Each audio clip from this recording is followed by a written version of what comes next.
Cette émission est un programme d'enseignement destiné aux jeunes scolarisés. Pour leur permettre d'en profiter pleinement, chers parents, merci de tenir éloignés des éléments de distraction, téléphone, télécommande et autres. Il est également recommandé de mettre l'élève dans des conditions propices à l'apprentissage. Avoir un cahier et un crayon à billes à portée de main serait bénéfique. Dans la mesure du possible, la surveillance parentale ou d'un tuteur peut s'avérer nécessaire.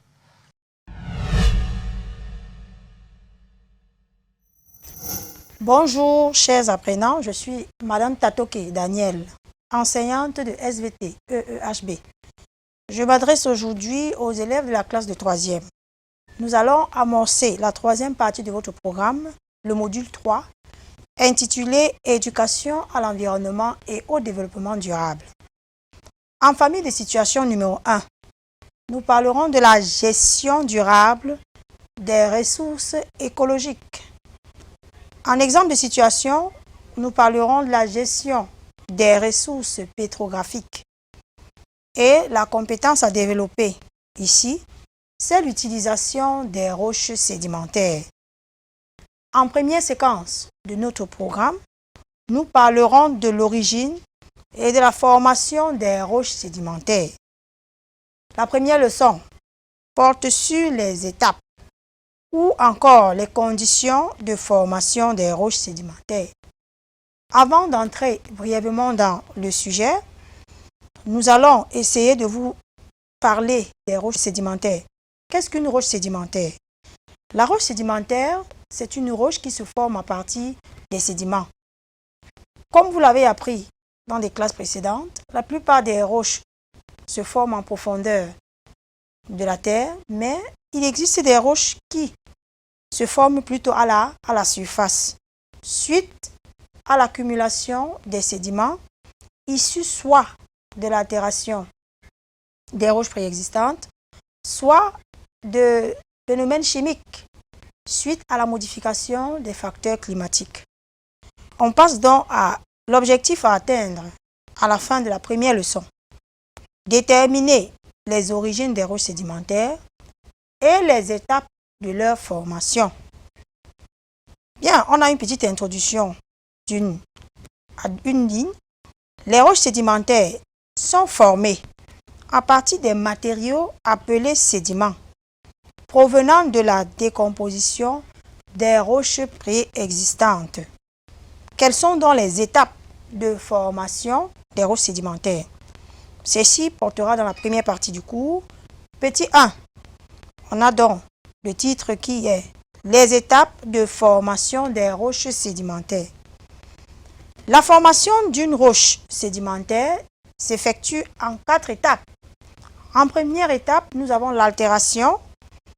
On définit l'altération comme étant l'ensemble des mécanismes physiques et chimiques qui transforment une roche en petites particules avec libération d'ions. Voilà donc une définition du phénomène d'altération. On peut encore parler de désagrégation. Donc ce sont les synonymes en fait. Bien, on distingue aussi plusieurs types d'altération. Il y a en premier tiret l'altération chimique.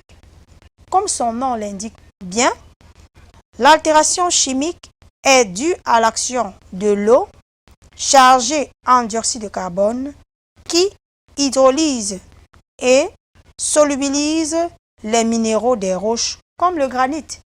Donc, l'altération chimique résulte donc d'un processus chimique nommé ici hydrolyse. L'hydrolyse, c'est un processus chimique. Très bien. On passe donc au deuxième tiret. L'altération mécanique ou physique. Ici, il n'y a pas de réaction chimique. Elle provoque une fragmentation ou désagrégation de la roche au niveau des diaclases, sans affecter la composition des minéraux. Avant de continuer, il faut qu'on vous explique un peu ce que c'est qu'une diaclase. Les diaclases sont des petites fissures qui s'effectuent au niveau des roches, sans toutefois entraîner le déplacement des compartiments de la roche affectée. Bien, on continue donc. L'altération mécanique ou physique est due à l'action du vent. Donc voilà quelques agents de l'altération mécanique ou physique.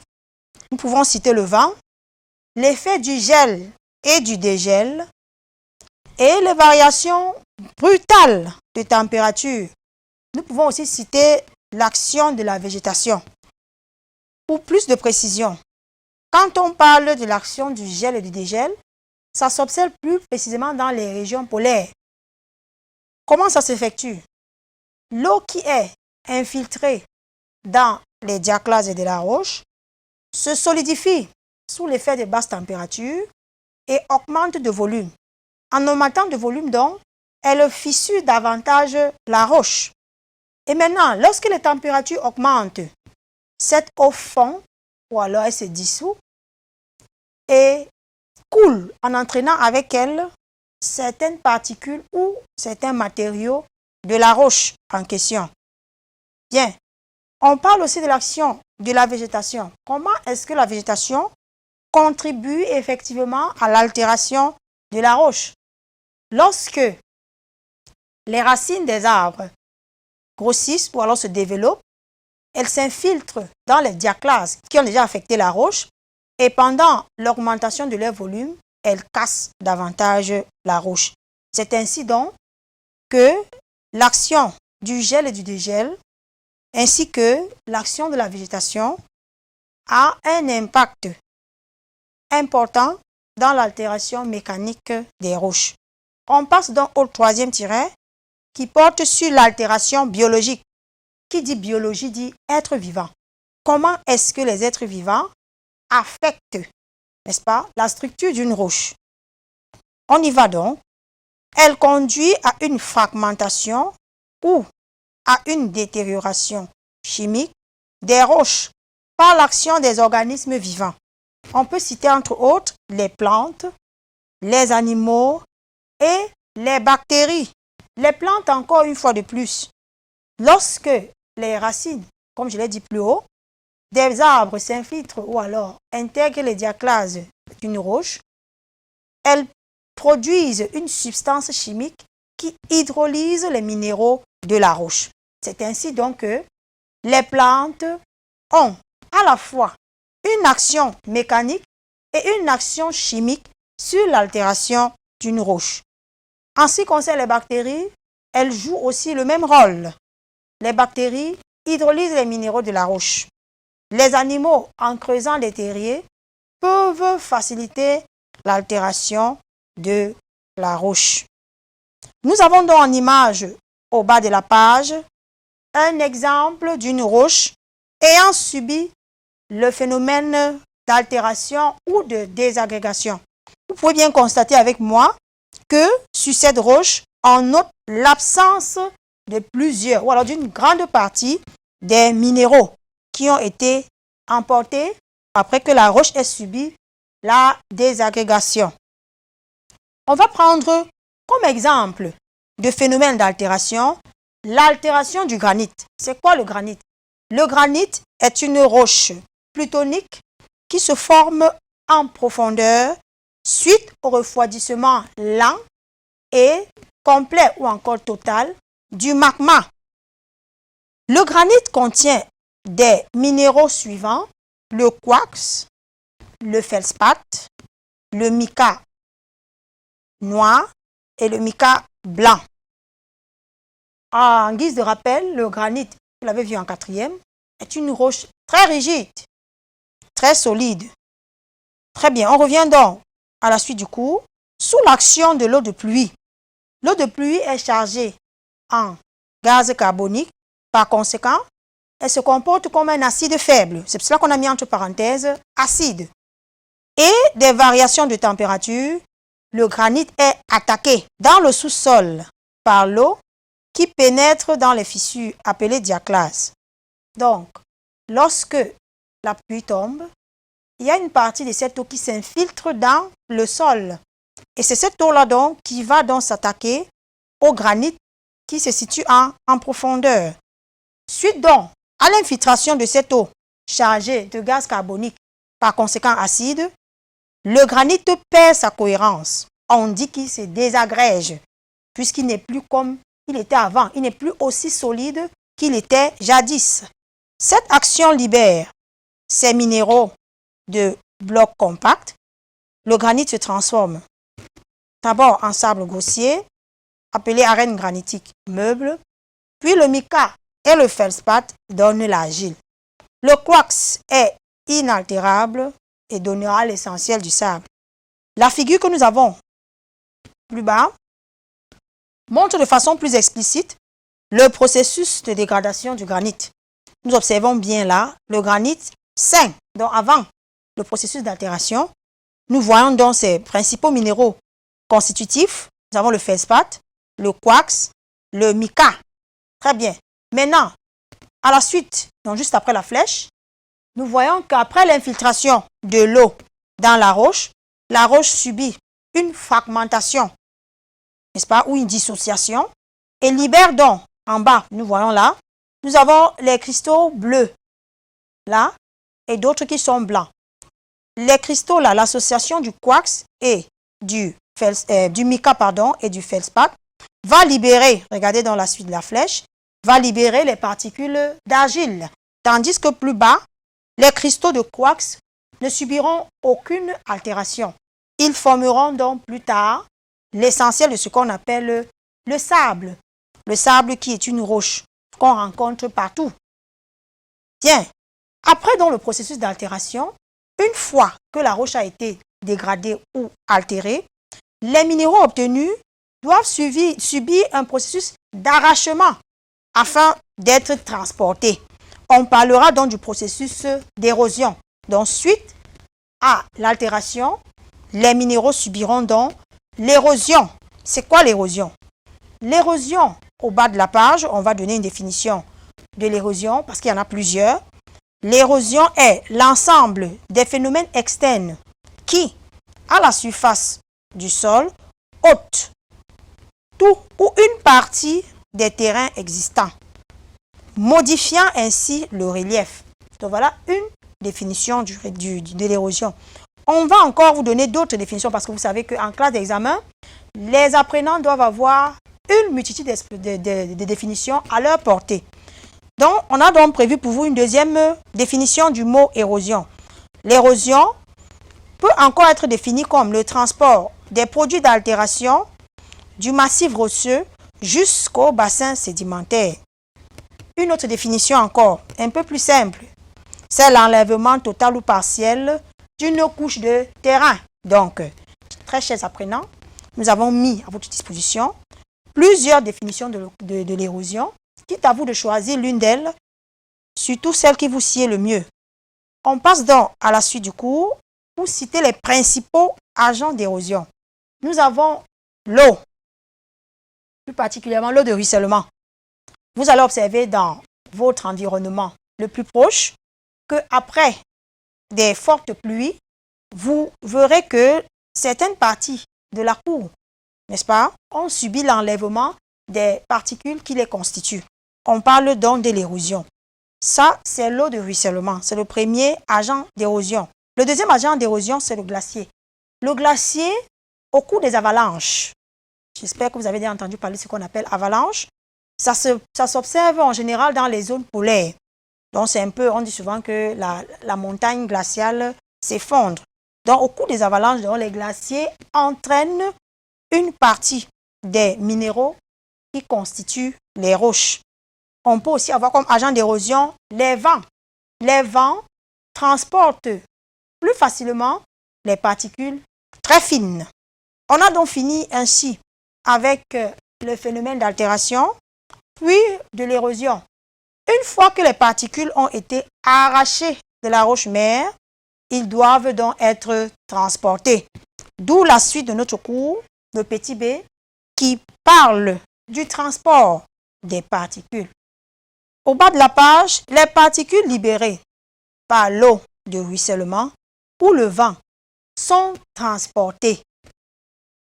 Comment s'effectue ce transport et quels sont les agents de transport des particules? Tout d'abord, nous allons définir ce qu'on appelle la granulométrie. C'est quoi la granulométrie d'un sédiment?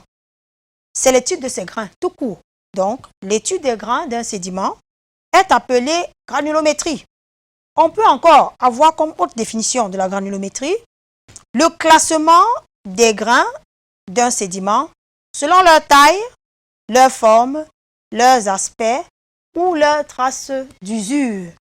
Voilà donc deux définitions que nous vous avons proposées, chers apprenants, de la granulométrie. Très bien. Les phénomènes de transport et de dépôt sont entièrement liés les uns aux autres. Ceci s'explique au premier tiret lorsque la vitesse du courant augmente.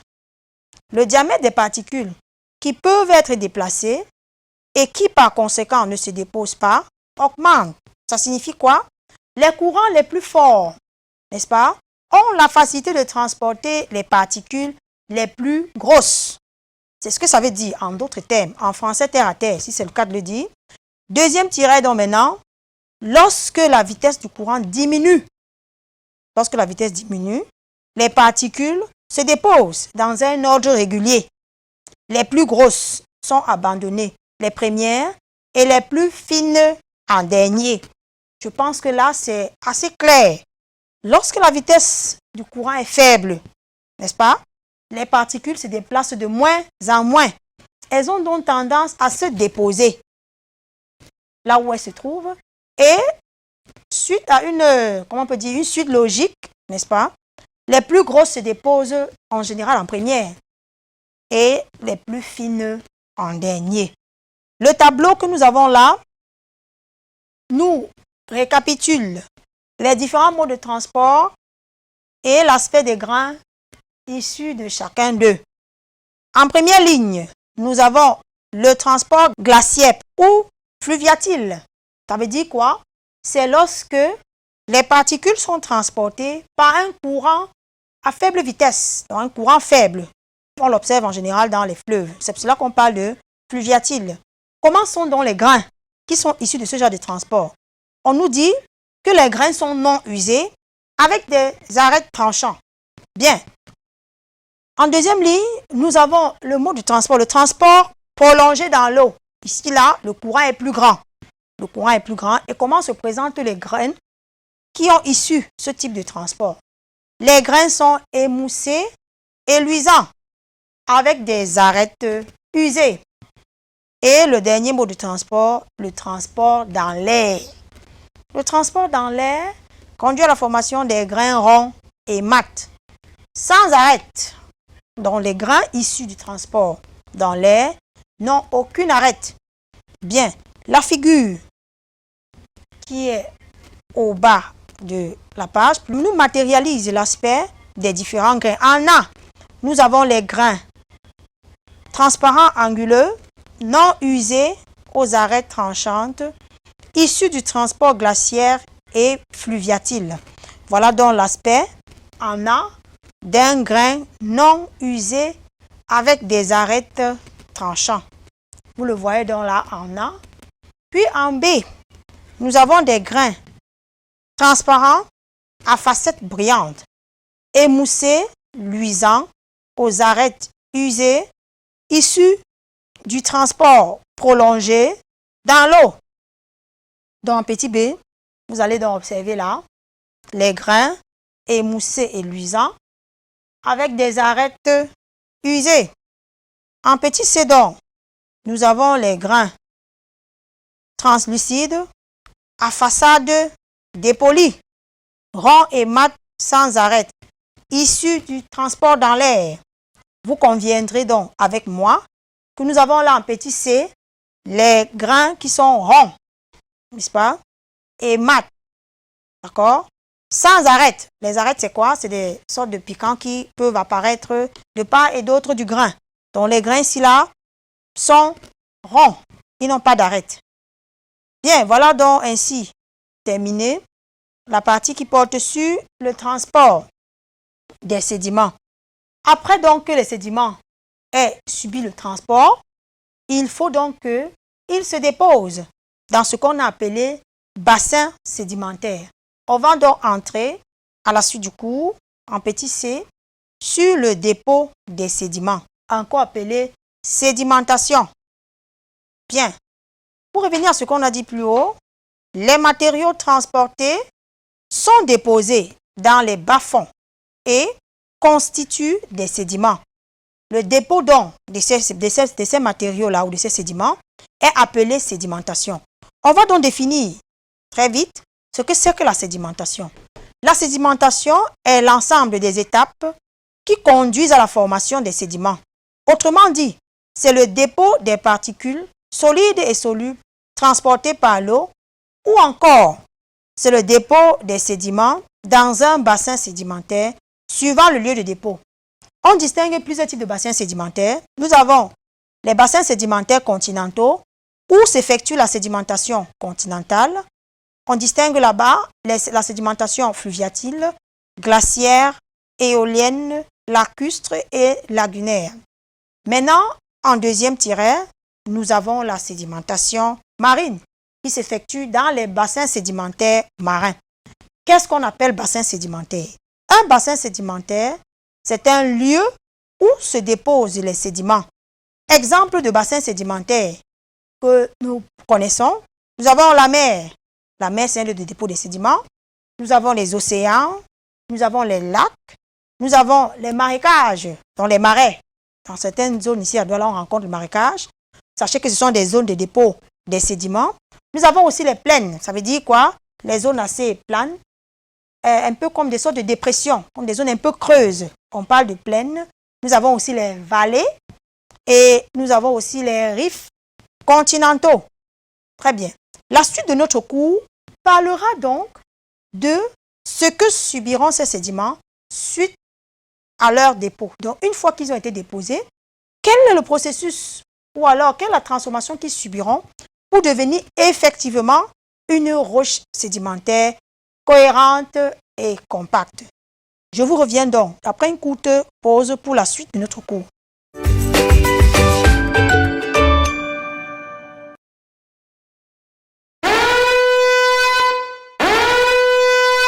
Cette émission est un programme d'enseignement destiné aux jeunes scolarisés. Pour leur permettre d'en profiter pleinement, chers parents, merci de tenir éloignés des éléments de distraction, téléphone, télécommande et autres. Il est également recommandé de mettre l'élève dans des conditions propices à l'apprentissage.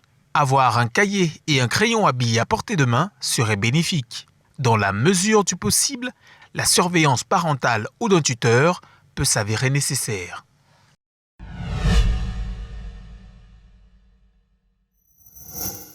Bon retour. Nous allons continuer donc, comme je l'ai introduit plus avant la pause. Petit D, la diagenèse, comme on l'a dit plus haut, c'est l'ensemble des phénomènes, n'est-ce pas, qui conduisent à la transformation des sédiments en roches sédimentaires. On définit ici la diagenèse de façon un peu plus scientifique, comme l'ensemble des phénomènes qui assurent la formation des roches sédimentaires à partir des sédiments issus de l'altération. En d'autres termes, c'est la transformation des sédiments frais, gorgés d'eau, en roches sédimentaires, compactes et cohérentes. On distingue deux types de diagenèse. En premier tiret, nous avons la diagenèse précoce ou syndiagenèse qui se déroule dans la zone superficielle et est assurée par les bactéries. Bien. Au cours de ce type de diagenèse ou encore de ce processus, il y a libération du dioxyde de carbone et des produits sulfureux ou ammoniacaux dans le milieu.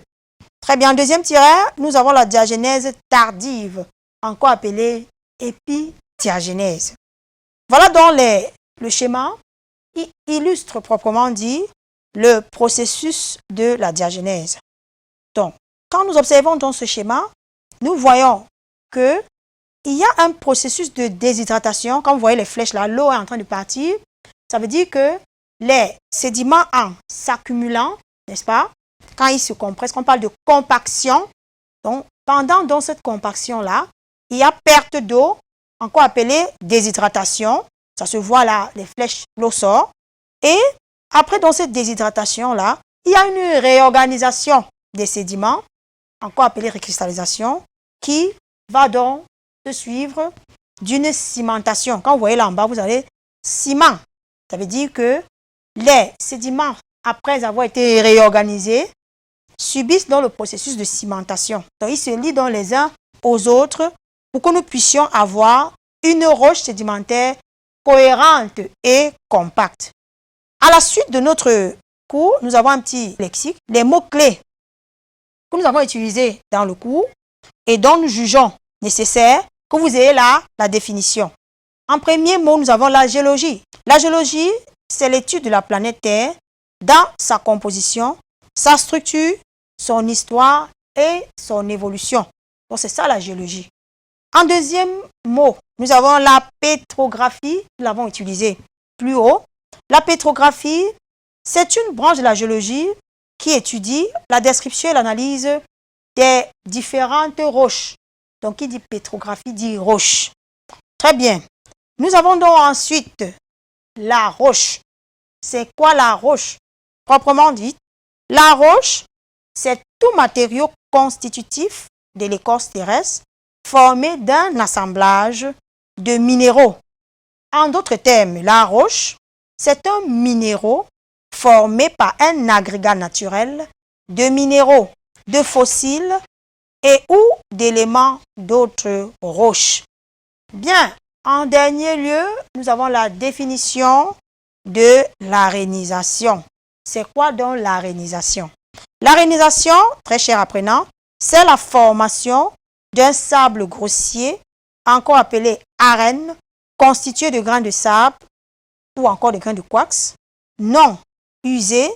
On y retrouve aussi le mica, les minéraux de feldspath altérés, de l'argile et des constituants solubles tels que le sodium, le potassium et le magnésium. Sodium Na+, potassium K+, et magnésium Mg2+. Très bien. Le schéma donc, qui est au bas de la page, nous illustre, n'est-ce pas, le récapitulatif des étapes de formation d'une roche sédimentaire. Nous avons donc d'abord en haut la roche qui subit une altération, puis une érosion.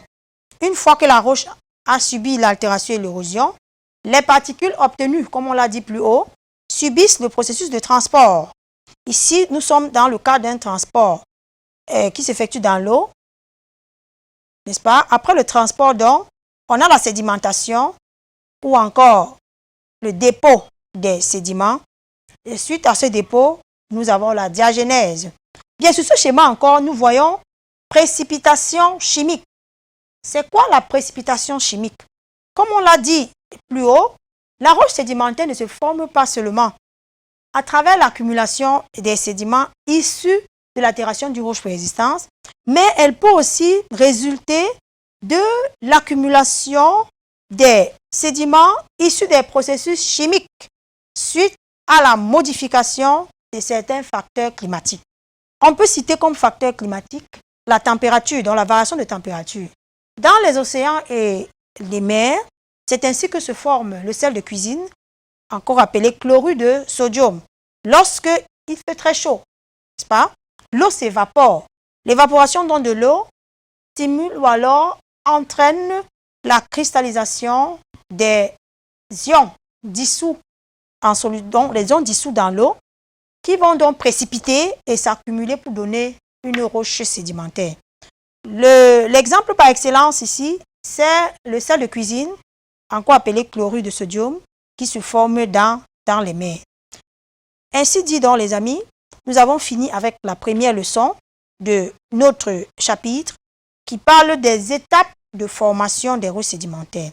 Très bien. À la suite donc de ce cours, nous vous proposons d'étudier donc quelques types de roches ou alors quelques exemples de roches sédimentaires. Ceci constitue donc le contenu de la deuxième leçon de notre programme. Intitulé donc quelques roches sédimentaires. Donc, on va vous donner donc des exemples concrets de roches sédimentaires. En objectif donc, vous, très chers apprenants, vous devez être capable à la fin de cette leçon de déterminer les différents types de roches sédimentaires. Bien, selon l'origine des sédiments, très bien, qui constituent la roche, on distingue plusieurs types de roches sédimentaires. En petit 1 donc, nous avons les roches sédimentaires d'origine détritique. C'est quoi une roche sédimentaire d'origine détritique? Les roches sédimentaires d'origine détritique sont celles qui proviennent de la dégradation des roches préexistantes, donc celles qui existaient bien avant. On a comme exemple de roches sédimentaires d'origine détritique le sable, l'argile, le grès, certains calcaires et le gravier. Très bien, on peut donc convenir, d'après ce qu'on a expliqué dans la leçon précédente, que ces roches-là sont issues de l'altération du granit, qui est une roche plutonique. Deuxième type de roche sédimentaire, les roches sédimentaires d'origine chimique, qui sont donc issues de phénomènes chimiques. Les sédiments d'origine chimique proviennent essentiellement de la précipitation d'ions transportés sous forme dissoute. Comme je l'ai dit plus haut, quand j'expliquais le schéma récapitulatif de la formation des roches sédimentaires, suite à la modification de la température, certains ions dissous en solution peuvent cristalliser et précipiter, se déposer donc au fond des océans et constituer dans ce qu'on appelle les roches sédimentaires d'origine chimique.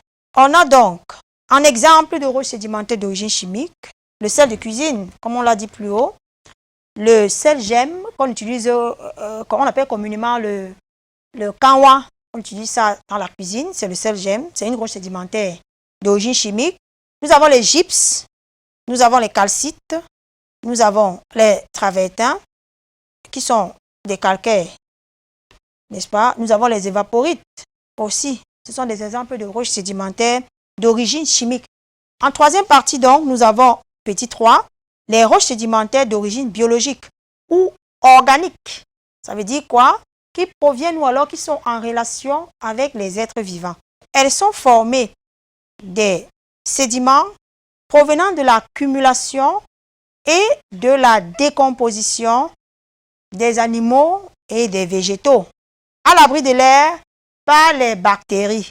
Donc, une fois après la mort, les êtres vivants subissent une décomposition ou encore une fermentation par les bactéries, n'est-ce pas? Suite à cette décomposition, donc, il y a formation des minéraux qui s'accumulent donc pour donner les roches sédimentaires d'origine organique.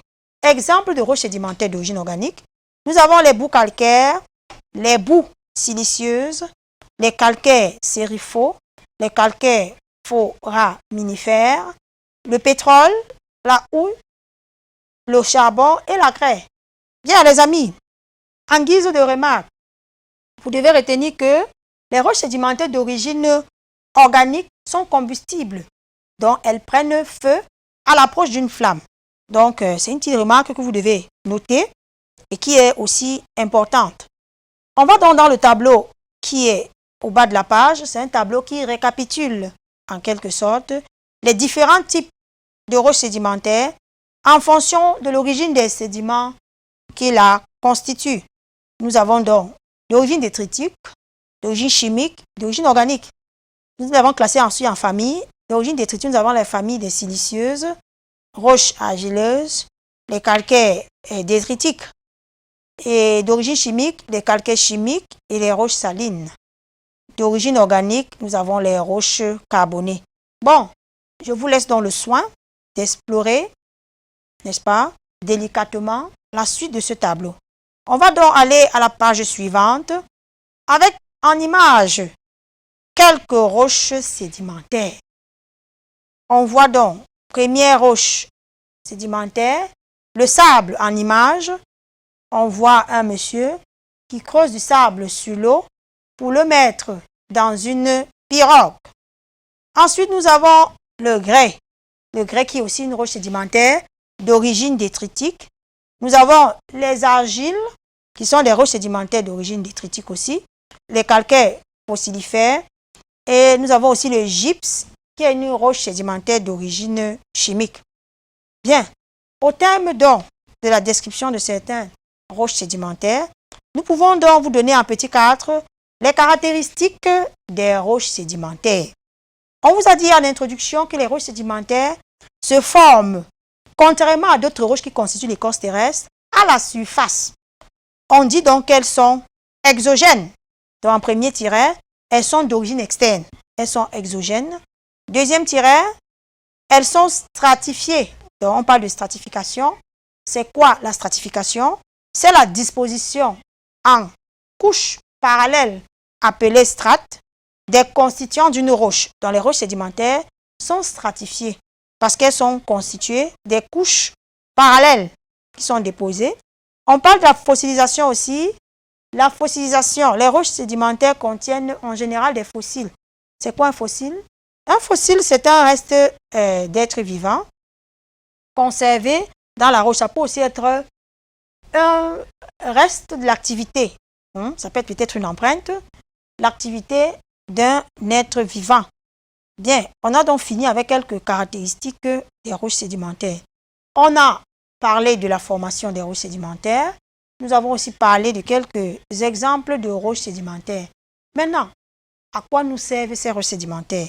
Puisque, souvenez-vous, la compétence visée ici, c'était d'utiliser les roches sédimentaires. Comment utiliser les roches sédimentaires? Pour cela, vous devez connaître l'intérêt des roches sédimentaires. Séquence 2. Intérêt des roches sédimentaires. La première leçon porte sur la reconstitution des milieux sédimentaires anciens. Donc, les roches sédimentaires interviennent dans la reconstitution des milieux anciens. En objectif donc, très cher apprenant, vous devez être capable à la fin de cette leçon d'expliquer et de reconstituer l'histoire géologique des milieux anciens. Bien, on y va dans l'introduction. Reconstituer les milieux sédimentaires constitue à retracer l'histoire de la sédimentation dans ces différents milieux. On applique le principe de l'actualisation selon lequel les phénomènes géologiques actuels nous informent sur les événements passés car ceux-ci se sont déroulés suivant le même principe. Grâce donc aux fossiles qu'elles contiennent, les roches sédimentaires peuvent donc constituer de véritables archives permettant donc de savoir quelles étaient les conditions de vie ou alors leurs conditions de formation. On va donc passer en première partie. On va parler de la paléogéographie. C'est quoi la paléogéographie? C'est la reconstitution des climats anciens et des milieux dans lesquels se sont formées les roches à partir des fossiles qu'elles contiennent. On peut encore définir paléogéographie. Chers apprenants, souffrez qu'on vous propose plusieurs définitions puisque en classe d'examen, vous en avez besoin. C'est la reconstitution de la position et des caractéristiques des continents au cours des temps géologiques, ainsi que celle des faunes et des flores. Donc, en quelque sorte, on parle ici de la géographie des milieux anciens. Bon, exemple de l'intégration ou alors de l'utilisation des fossiles dans la reconstitution des milieux anciens, on parle de la présence des mammouths. Les mammouths, c'est les ancêtres des éléphants, avec de très grosses défenses. Les mammouths, les rennes et les bœufs musqués indiquent un climat froid. Les mammouths, ils avaient une énorme fourrure qui leur permettait de résister dans des conditions de température extrême, donc le froid. Des très basses températures, les mammouths résistaient grâce à leur énorme fourrure. À la ligne, nous allons parler de la présence des coraux et des évaporites qui indiquent un climat chaud. Nous avons aussi comme exemple la présence des ammonites. Donc, nous allons voir l'image au bas de la page qui indique un climat tropical avec une mer chaude peu profonde. Très chers apprenants, voilà donc décrit, n'est-ce pas, la paléogéographie et on a donc expliqué dans cette partie comment est-ce que les fossiles nous aident à reconstituer la géographie des temps anciens. Nous allons passer donc à la deuxième partie qui parle de la paléoécologie. C'est quoi l'écologie? L'écologie, c'est l'étude des êtres vivants et des relations qu'ils entretiennent avec leur milieu de vie. Nous allons parler ici, nous allons définir ici là d'abord la paléoécologie. C'est la reconstitution des milieux passés ainsi que les relations qui existent entre les différentes espèces et leur milieu de vie. Comme j'ai dit tantôt, l'écologie, c'est l'étude des êtres vivants et les relations qu'ils entretiennent dans leur milieu de vie. Paléoécologie ici, ça parle des êtres vivants du passé. Bien, comme exemple, nous avons la présence des coraux qui indiquent une mer chaude et agitée.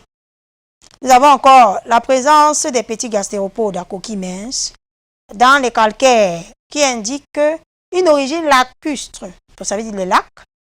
Les boues noires riches en matière organique caractérisent les milieux tachniens. La stratification oblique permet de déterminer le sens du courant. L'épaisseur considérable des sédiments peut être le témoin de l'enfoncement lent mais progressif du fond du bassin sédimentaire. On a donc fini ainsi en ce qui concerne la paléoécologie. Bien, avant de continuer, nous allons d'abord définir ce que c'est que la fossilisation. Quand on parle de fossiles, comment est-ce que ces fossiles se forment? On appelle le processus la fossilisation. C'est quoi la fossilisation? C'est l'ensemble des processus conduisant à la conservation des organismes et de leurs traces dans les sédiments. Voilà donc les exemples au bas de la page de quelques fossiles stratigraphiques. Les fossiles stratigraphiques, en passant, ce sont ceux qui sont utilisés pour dater les couches de terrain. Nous avons donc en la première figure ce qu'on appelle un trilobite. Un trilobite, vous voyez donc à travers le schéma, il a 3 lobes. C'est pour ça qu'on parle de trilobite. Le trilobite, donc, est caractéristique des terrains du primaire. Ça veut dire que si vous rencontrez dans une couche de terrain l'image ou alors l'empreinte d'un trilobite, cela signifie que cette couche de terrain s'est formée à l'ère primaire. Maintenant, si on passe à la deuxième figure, les ammonites. L'ammonite, c'est aussi un fossile stratigraphique qui caractérise cette fois-ci l'ère secondaire. Donc, si vous retrouvez l'empreinte d'une ammonite sur une couche de terrain, vous pouvez conclure donc que cette couche de terrain s'est formée au secondaire. Et en dernier, nous avons les numulites, qui sont des fossiles caractéristiques du tertiaire. Comme tous les autres exemples de fossiles, les numulites, si vous les voyez aussi sur une couche de terrain, vous pouvez conclure que la couche de terrain là s'est formée à l'ère tertiaire. La reconstitution des couches de terrain ne constitue pas le seul intérêt des roches sédimentaires. Les roches sédimentaires présentent encore plusieurs autres intérêts, ceci en relation avec leurs propriétés. Très bien, nous allons donc passer à la suite du cours, n'est-ce pas, pour parler d'autres intérêts des roches sédimentaires. En leçon 2, nous parlerons donc de la relation entre les propriétés des roches sédimentaires et leur utilisation. Comment est-ce que la propriété d'une roche sédimentaire peut aider dans son utilisation? L'objectif, très cher apprenant, vous devez être capable à la fin de cette leçon de justifier l'utilisation des roches sédimentaires par leurs propriétés. Bien, nous allons donc partir tout droit vers les exemples. Nous avons le sable comme premier terrain, le sable qui intervient dans la construction des bâtiments. Nous avons aussi le calcaire qui a des propriétés chimiques qui est utilisé dans la fabrication du ciment. Nous avons l'argile qui a plusieurs propriétés ou plusieurs vertus. On utilise l'argile pour faire des masques de beauté, comme on voit à l'image là en bas. Ça, c'est une vertu ou alors c'est un rôle esthétique. L'argile peut aussi avoir un rôle thérapeutique. Les gens qui souffrent en général de gastrite, il leur est recommandé de prendre un peu d'argile qui agit comme un pansement gastrique. Nous avons le gypse en prochain tiret qui sert à la fabrication des plâtres en médecine et les schistes qui interviennent dans la fabrication de l'ardoise.